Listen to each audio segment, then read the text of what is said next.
Assalamualaikum warahmatullahi wabarakatuh. Perkenalkan, nama saya Rizka Novitasari, NIM C1B01809, kelas R001. Tujuan dari pembuatan video ini adalah untuk memenuhi ujian tengah semester mata kuliah pengembangan sumber daya manusia, di mana dosen pengampu adalah Bapak Hendrialdi, SPD MM.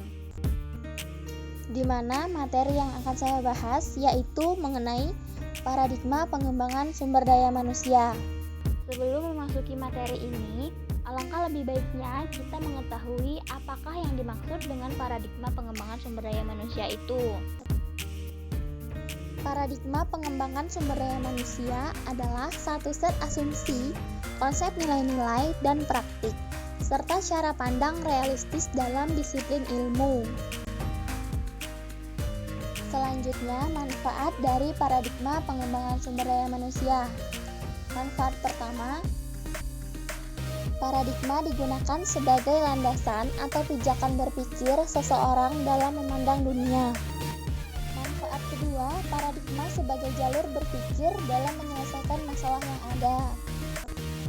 Manfaat ketiga, paradigma membantu untuk menentukan dari sisi mana suatu masalah dikaji, sehingga tidak terjadi bias dalam proses penelitian yang akan dilakukan selanjutnya.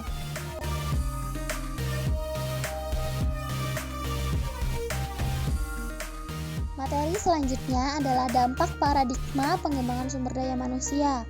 Dampak pertama, paradigma ini memiliki dampak baik dalam penguatan manajemen ketenagakerjaan di Indonesia. Dampak kedua, di era milenial yang sangat bergejolak atau turbulence, para tenaga kerja Indonesia dituntut memiliki sikap dan perilaku produktif yang makin berkualitas.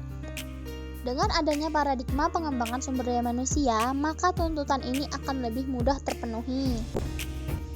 Materi selanjutnya, perbandingan antara paradigma lama dan paradigma baru. Menurut paradigma lama, tenaga kerja menjadi beban biaya bagi perusahaan, sedangkan bagi paradigma baru, tenaga kerja sebagai pencipta nilai tambah dan sebagai manusia yang terhormat. Yang kedua, menurut paradigma lama, penilaian terhadap tenaga kerja diselaraskan dengan nilai-nilai persaudaraan, gotong royong, dan kepedulian yang hidup dan bertumbuh kembang di masyarakat. Sedangkan menurut paradigma baru, penilaian berdasarkan tenaga kerja yang produktif dan kinerja yang melampaui standar. Ketiga, menurut paradigma lama, pemenuhan kebutuhan hanya sekedar sandang, pangan, dan papan. Sedangkan menurut paradigma baru, pemenuhan kebutuhan bukan sekedar sandang, pangan, dan papan, tetapi pemenuhan kebutuhan berupa rasa aman, rasa adil, dan sesuai peran di organisasi modern saat ini. Perbandingan yang keempat, menurut paradigma lama, implementasi praktek kerja kontrak dan alih daya menerapkan kaidah habis manis sepah dibuang. Sedangkan menurut paradigma baru, implementasi kontrak kerja paling lama 3 tahun. Setelah itu, perusahaan harus mengikat sumber daya manusia tersebut menjadi karyawan tetap.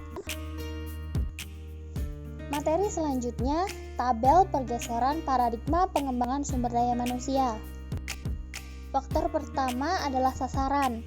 Paradigma lama, sasarannya keuntungan, produktivitas, dan individual. Sedangkan paradigma baru, sasarannya kepuasan konsumen, kualitas, dan tim. Faktor kedua, desain pekerjaan. Paradigma lama, desain pekerjaan adalah efisiensi, produktivitas, dan standar. Sedangkan paradigma baru, desain pekerjaan adalah kualitas, customization, dan inovasi. Faktor ketiga adalah struktur. Paradigma lama, strukturnya sentralisasi, sedikit keterlibatan manajer, dan persaingan. Sedangkan paradigma baru, strukturnya desentralisasi. Faktor keempat, komunikasi. Paradigma lama, komunikasinya satu arah, top down, dan fokus pada struktur organisasi.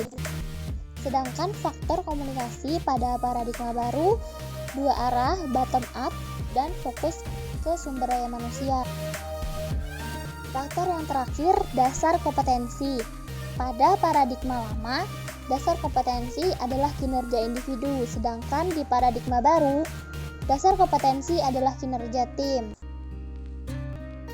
Selanjutnya, materi yang terakhir, pendekatan pengembangan sumber daya manusia sebagai paradigma baru.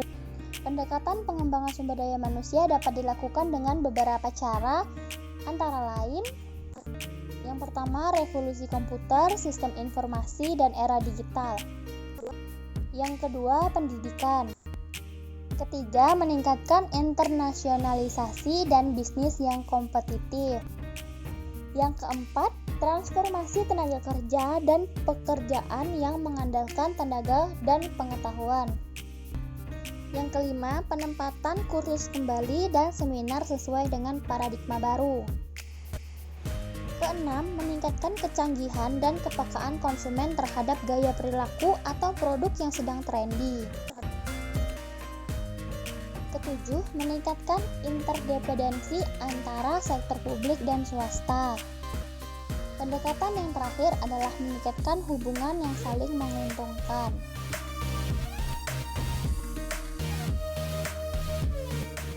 Sekian materi yang dapat saya sampaikan. Jika ada salah kata, saya mohon maaf. Terima kasih atas perhatiannya.